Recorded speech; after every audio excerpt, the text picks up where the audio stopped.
Bismillahirrahmanirrahim. Allahu Akbar, Allahu Akbar. Tuqatiluna al-yahuda, kalian akan berperang dengan orang Yahudi. Seandainya Yahudi itu sekarang tidak ada lagi, maka orang akan berkata, mana ucapan Nabi Muhammad SAW? Berarti tak betul Nabi itu.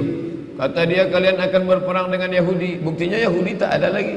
1438 tahun setelah ucapan ini, Yahudi tetap ada, tetap eksis, tetap tegak berdiri di atas muka bumi. Orang mengatakan mereka akan punah, musnah seperti yang terjadi pada kaum-kaum yang lain. Wa ila samud akhahum salihah, kaum Samud. Wa ila adin akhahum huda, kaum Ad. Wa ila madyan akhahum syuaiba, kaum Madyan. Irama zatil imad, kaum Iram. Banyak kaum-kaum tapi musnah sekarang. Mana kaum Iram, mana kaum Samud, mana kaum Madyan, mana kaum Fir'aun, musnah.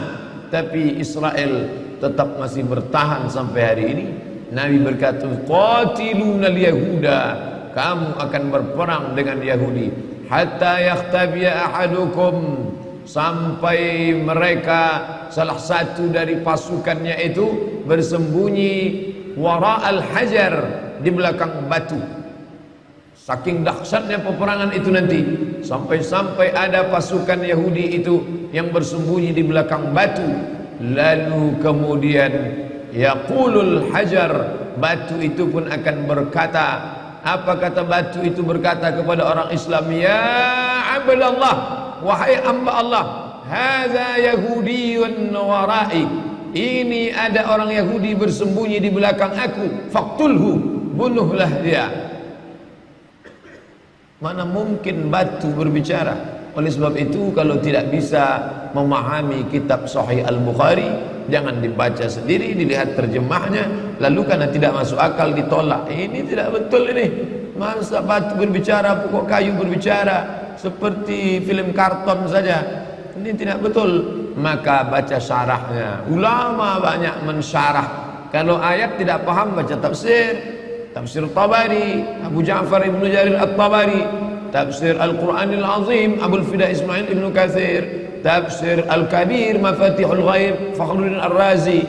Tapi kalau tidak paham hadis, hadis itu ada dalam Sahih Al-Bukhari, baca kitab syarah yang sudah dijelaskan oleh para ulama. Yang paling masyhur populer Fathul Bari, ditulis oleh Imam Al-Hafiz Ibn Hajar Al-Asqalani Asy-Syafi'i. Tapi Fathul Bari ada dua, satu Fathul Bari Syafi'i, satu lagi Fathul Bari Hambali yang ditulis oleh Imam Ibnu Rajab Al-Hambali rahimahumullah. Ada satu lagi syarah Sahih Bukhari yang ditulis oleh Imam Al-Qastullani, yaitu Irsyadus Sari.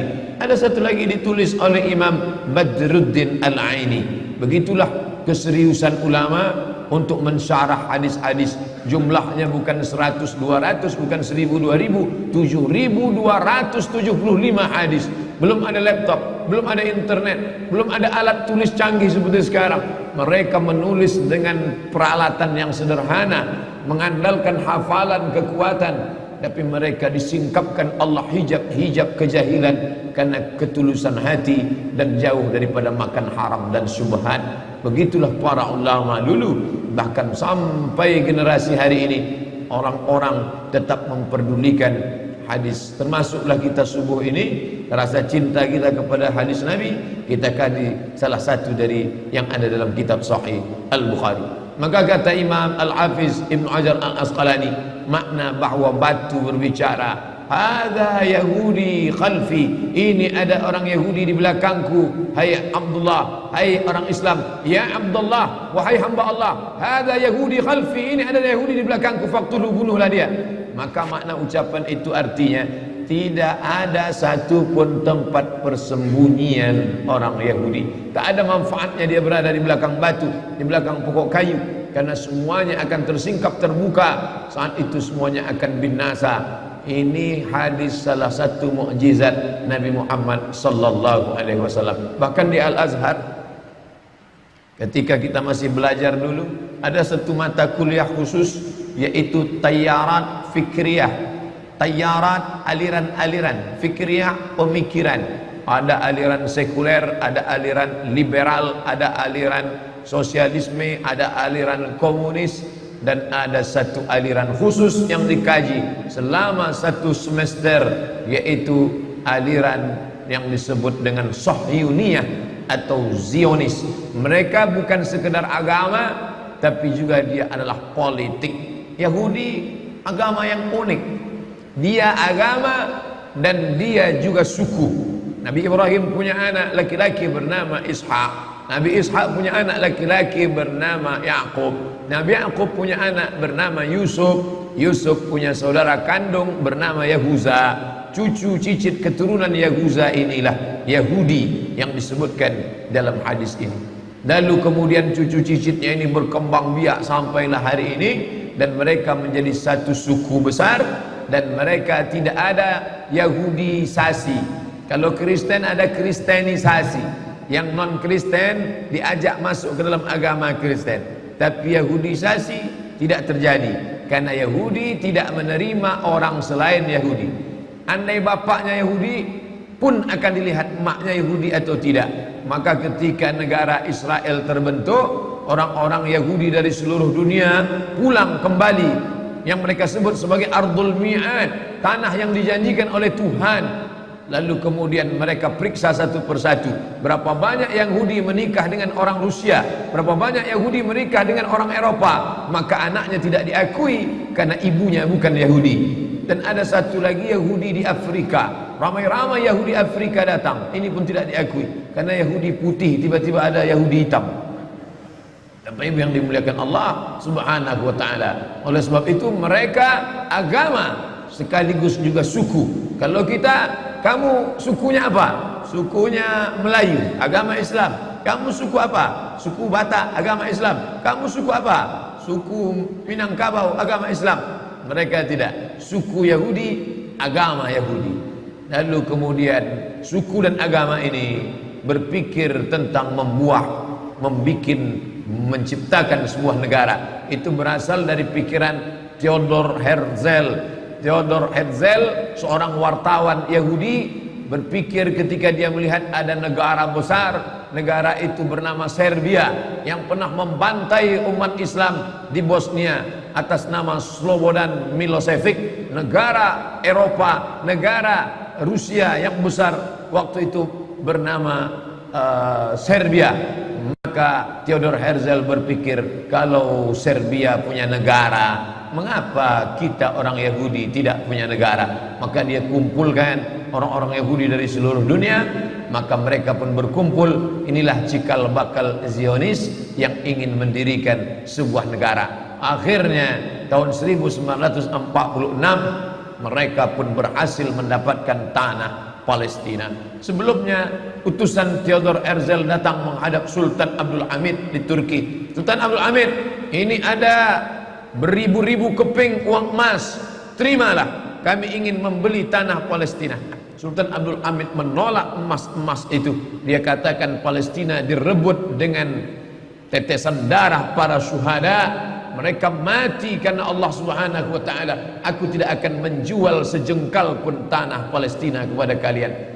Sakit hati mereka, sampai akhirnya Turki Utsmani ditumbangkan tahun 1924. Berakhirlah khilafah Islamiyah. Maka dengan itu muluslah perjalanan Yahudi. 1924 Turki Utsmani tumbang. 1946 umat Islam terpecah-pecah. Belanda menjajah Indonesia, Inggris menjajah Malaysia, Brunei Darussalam, Singapura, Prancis menjajah Mesir, Libya, Tunisia, Aljazair.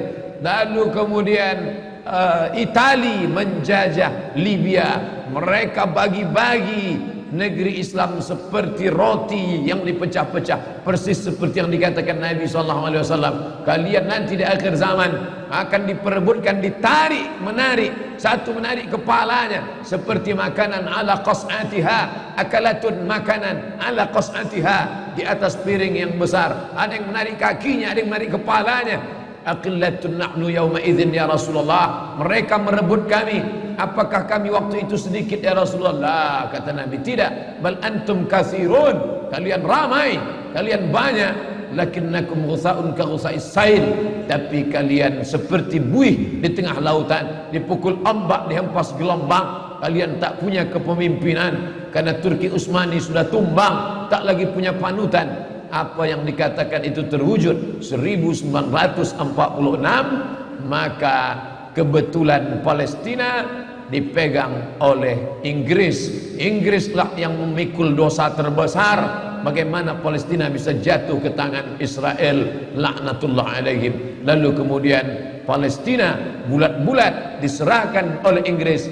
Ini bumi Palestina diberikannya kepada orang-orang Yahudi. Sejak 1946 seluruh Yahudi dunia, Yahudi Rusia, Yahudi Eropa, Yahudi Amerika, Yahudi yang ada di Arab, mereka kembali beramai-ramai ke tanah Palestina. Dan sekarang semua Yahudi yang sudah pulang lebih kurang 5 juta orang. Penduduk Riau 6,5 juta. Yahudi hanya 5 juta saja, tapi mereka menguasai ekonomi, perfilman, hiburan. Anak-anak kita menonton film karton, sinetron, horor, film perang.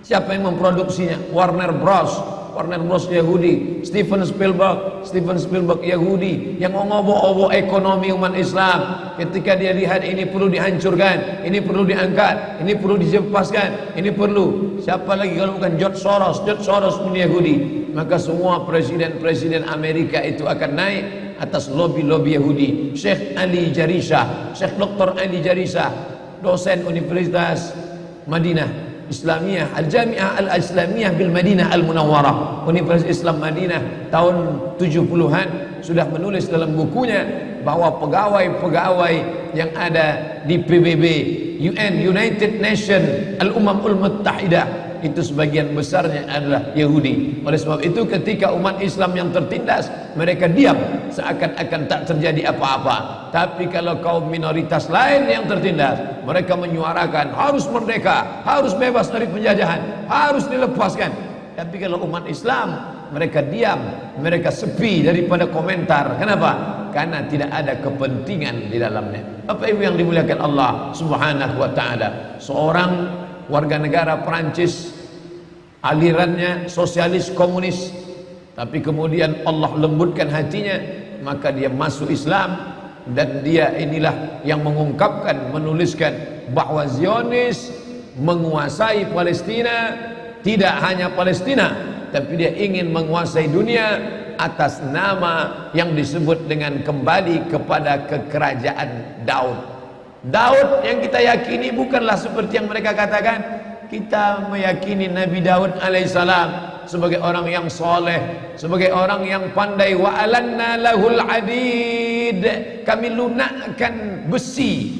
Maka Nabi Daud alaihissalam mengambil besi, lunak besi itu di tangan Nabi Daud alaihissalam, lalu dibentuknya menjadi baju besi. Baju besi itu dijualnya, lalu hasil dari menjual baju besi itulah Nabi Daud hidup.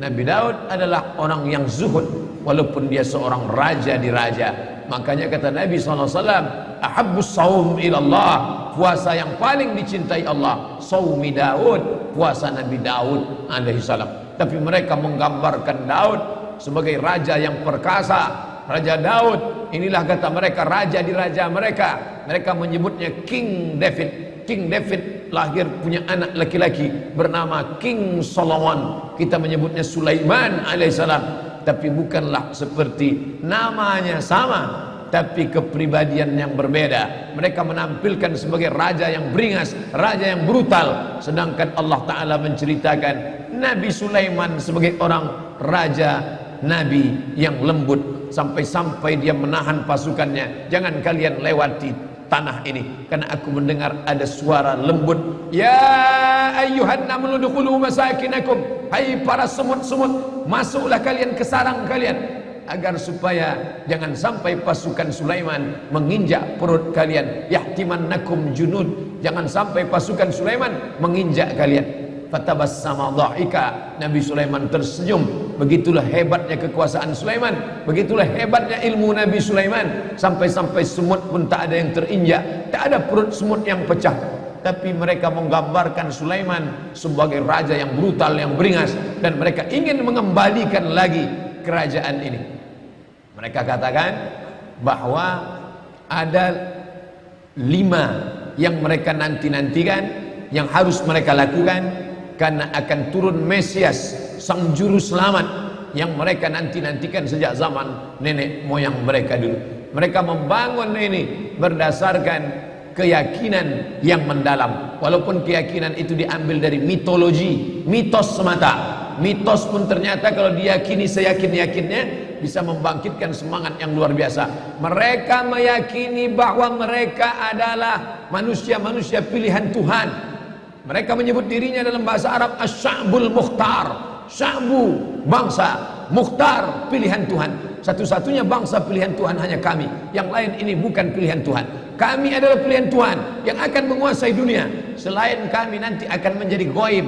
Ghaib artinya keledai tunggangan. Hanya sebagai keledai tunggangan saja untuk mencapai tujuan. Mereka bisa berkawan dengan Eropa, mereka bisa berkawan dengan Amerika, mereka bisa berteman dengan Arab, tapi mereka menganggap itu hanya keledai tunggangan yang akan ditunggang mencapai tujuan. Begitu tujuan sampai, mereka akan menyembelih, membunuh, memanah, menembak orang-orang yang dijadikan sebagai keledai tunggangan ini. Lalu kemudian mereka akan menguasai dunia. Dia tuliskan langsung di petanya. Biasanya kalau pasukan musuh ingin menghantam negeri kita, dia akan simpan rahasia ini baik-baik. Tapi Yahudi tidak begitu. Dia langsung tuliskan di benderanya. Perhatikan bendera Yahudi. Kain berwarna putih, ada garis biru di atas, satu garis biru lurus di bawah, dengan bintang segi 6 di tengah. Apa makna simbol ini? Ini penuh dengan makna. Garis biru di atas sungai Nil, garis biru di bawah sungai Efrat. Itu adalah batas kerajaan yang akan mereka dirikan. Sungai Nil di atas, sungai Efrat di bawah. Artinya mereka akan menguasai Asia, Afrika. Sungai Nil, Afrika Utara, Mesir.